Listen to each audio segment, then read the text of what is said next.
Olha, há mais ou menos umas 2 semanas circulou nas redes sociais um vídeo do ministro Gilmar Mendes sendo hostilizado nas ruas de Portugal.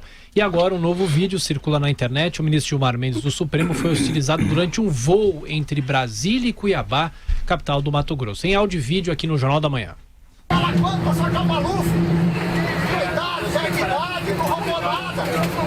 Vai soltar o Lula também depois? Vai. O Lula Alguns viajantes ironizaram e chegaram a simular um leilão, dizendo que daria mais pela soltura de um conhecido entre os lances, dinheiro, relógio até vale transporte. Calado, o ministro apenas sorriu, sem rebater as provocações. O ministro estava em pé, provavelmente a hora que o avião já pousou. Ele não rebateu nenhuma hostilidade. A gente acompanha até o bagageiro aberto, ele apenas dá um sorriso. Fora Gilmar! Fora Gilmar! Fora Gilmar! E procurada a assessoria de imprensa de Gilmar Mendes informou que ele não comentaria o caso. Vera Magalhães, professor Vila. Esse tipo de manifestação tem se tornado cada vez mais frequente, dada a impaciência das pessoas com a demora dos homens públicos, das instituições, em dar resposta aos gravíssimos casos de corrupção que a gente assiste. Isso já aconteceu com a senadora Gleice Hoffmann, já aconteceu com o senador Lindbergh Farias, aconteceu com outros ministros do Supremo também, no ano passado. Então, é natural, é da democracia. O melhor seria que as pessoas não fizessem esse tipo de admoestação pessoal às pessoas em lugares públicos, e isso não é desejável, mas também não há como impedir. Ninguém aguenta mais o Gilmar, em resumo é isso. Também acho que o sujeito tá indo lá para Cuiabá, cuidar dos seus negócios, por sinal, negócios que ele nunca explicou, né? A venda da faculdade, dele e da irmã para a universidade, criar uma universidade estadual no Mato Grosso, aquilo também, quer dizer, vender uma instituição privada para a Universidade Estadual do Mato Grosso, instituição pública, por um valor altíssimo, e um governador à época corrupto, né, que todo mundo sabe o significado daquele governador em Mato Grosso. É uma história complexa, tem outras acusações muito graves que pesam, acusações que ele tem de responder, sim ou não, qual o problema? Ele é um cidadão acima de qualquer suspeita, ou pior, acima da lei? Claro que não, ele é igual. Então tudo que pesa tem de discutir, tem de falar. Por exemplo, pesa sobre ele as relações com a esposa, o escritório de advocacia que a esposa trabalha, e causas que chegam inclusive a ele, Gilmar Mendes. E isso, evidentemente, em qualquer país sério, o Brasil não é ainda um país sério, infelizmente, não serve. E ele tem uma postura, e os ministros, e alguns ministros do Supremo têm, comparem a postura dos julgamentos do Supremo com o julgamento da 8ª turma, do TRF da 4ª região. Parece 2 mundos, não parece? São 2 mundos totalmente diferentes. Perceba a linguagem, até a linguagem corporal dos ministros, né? Enquanto o STF é um circo algumas vezes, e eu acompanhei a ação penal 470, posso falar com a maior tranquilidade, e dou até os dias, é só pegar o livro, meu sou mensalão, teve momentos que era de circo, de agressões, da cadeira ficar girando e tal. Compare com a 8ª turma.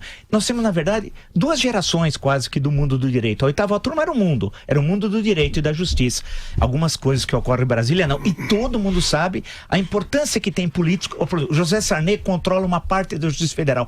Todo mundo sabe. Os juízes que comem na mão de José Sarney, desembargadores e ministros de cortes superiores.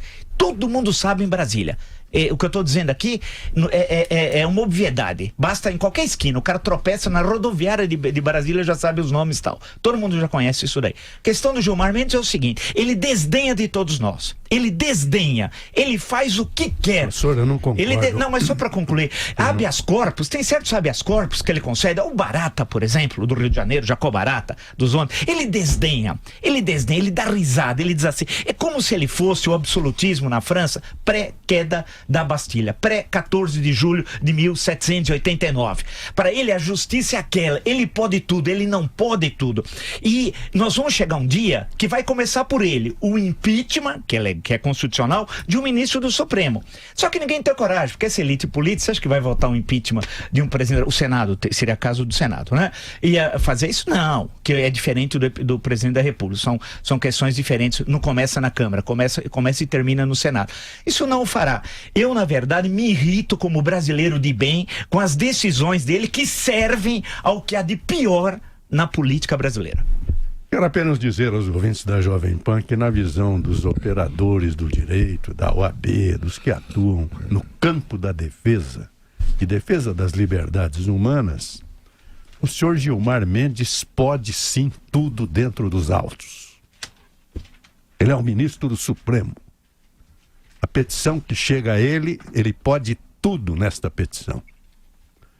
Qualquer um daqueles que estavam gritando contra Gilmar Mendes no avião, se tiver um filho preso e às portas da cadeia, vai torcer para que seu caso chegue à mesa de Gilmar Mendes. Sem entrar em detalhe em alguns atos pessoais dele, de competência ou não, de suspeição ou não, ele tem aplicado rigorosamente o artigo 312 do Código de Processo Penal brasileiro, que regra a prisão preventiva. Tem sido determinada à farta pelos juízes de primeiro grau e segundo grau. E a prisão preventiva, o processo penal define claramente que só é viável quando há risco para a ordem pública, é a parte primeira da lei. Para a garantia da instrução criminal, quando o sujeito é muito poderoso e pode comprar perito ou ameaçar, porque ele é uma alta patente de algum poder. Ou então, para garantir a instrução criminal, é o caso contrário, o cidadão não tem residência, não tem família, não tem trabalho. Então, para garantir a instrução criminal, decreta-se a preventiva para garantir a aplicação da lei penal. São os 3 casos. Quando há também defesa, acrescentou-se agora a lei, a questão de uns anos, quando há risco para a ordem econômica, não é o caso. Mas um juiz, principalmente do Supremo, quando chega à mesa dele uma prisão preventiva e um pedido de habeas corpus, ele vai ver se há aquele risco, porque ele não está absolvendo. O processo vai seguir, haverá uma sentença lá no fim. Ali é um problema ainda preliminar de alguém que, por lei, é considerado inocente. Como diz a Constituição, até que seja julgado afinal.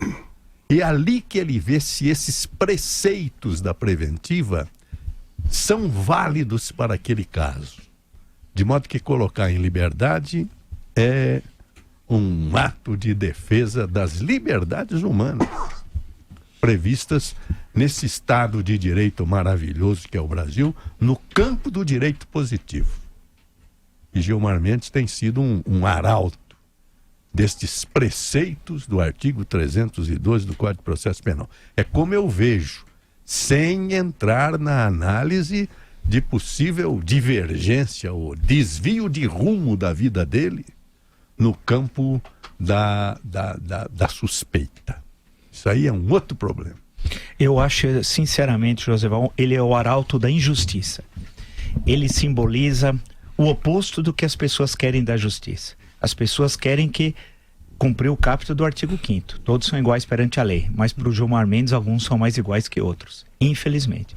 Né? As suas vinculações com interesses políticos são explícitas, do seu estado, Mato Grosso, suas vinculações em Brasília, da sua mulher, com o escritório de advocacia que advoga na Suprema Corte para ele, inclusive processo que chegou para ele não há nenhum tipo de problema. Portanto, ele fere claramente a ética na minha leitura. E eu tenho direito, e não tenho medo. Eu sei que ele não gosta de mim, ameaça, não tem nenhum problema, né? Essa é a grande verdade. Eu acho que é importante, as pessoas hoje acompanham a justiça e é legal a comparação que eu fiz com a 8ª turma, para ver 2 tipos de justiça. Uma coisa, por isso que está tendo condenação na Lava Jato, e eles odeiam hoje o Gilmar Mendes é o maior inimigo da Operação Lava Jato. O maior inimigo tem nome, 2 pontos, Gilmar Mendes.